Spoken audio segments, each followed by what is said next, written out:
Ansel Adams, who lived from 1902 to 1984, was not primarily a photojournalist. He got his first camera in 1916 when he visited Yosemite National Park for the first time. And that place, and places like it, were what he spent the majority of his life photographing. Now, Ansel Adams had done some photography work for Fortune magazine in the past, and in 1944, Ansel Adams and Dorothea Lange were hired by Fortune magazine editors to photograph for their single-theme issue, The Pacific Coast. The two decided to work together on 5 articles, and Ansel Adams did one story on his own. The story was titled The El Solio Deal. Adams got the job of documenting the Manzanar relocation camp from his old friend Ralph Merritt. During World War II, the Japanese Americans on the West Coast were forced into relocation camps as a result of mass racism after the Japanese bombed Pearl Harbor. Manzanar opened its gates in March of 1942, and it was November of that year when Merritt took over. Merritt believed that the camps were wrong and invited Adams, who also believed the situation was wrong, to show that the Japanese people were as loyal as any other Americans during the war and that they were being mistreated.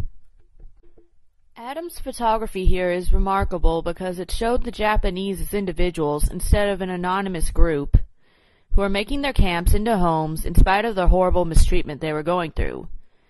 They were shown as hardworking people with jobs who made their camp into a regular community with a newspaper, baseball, and even making a small park.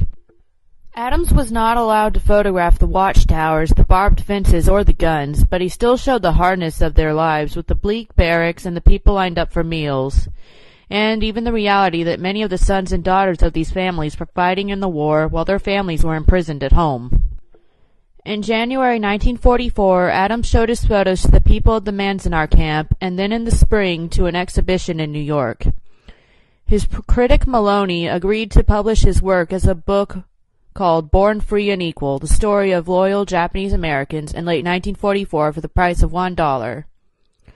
Adams published this work to celebrate the triumph of the Japanese people at the camp and to beg America to right the wrong.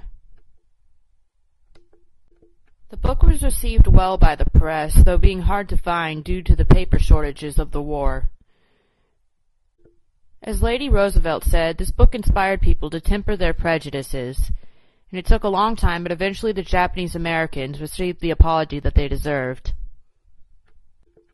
Ansel Adams inspires me as a person because, like him, I want to make work that I'm proud of and work that I know is doing some good in the world.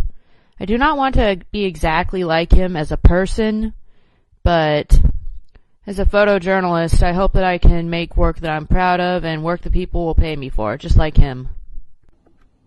I want to be like Ansel Adams in that he was a great photographer and he did a lot of good in the world, but not like him in that he was never there for his family and only ever there for his friends. I also want to be as versatile a photographer as Ansel Adams was. He was primarily a nature photographer, not a photographer of people, but even though he was out of his element, he still did a great job.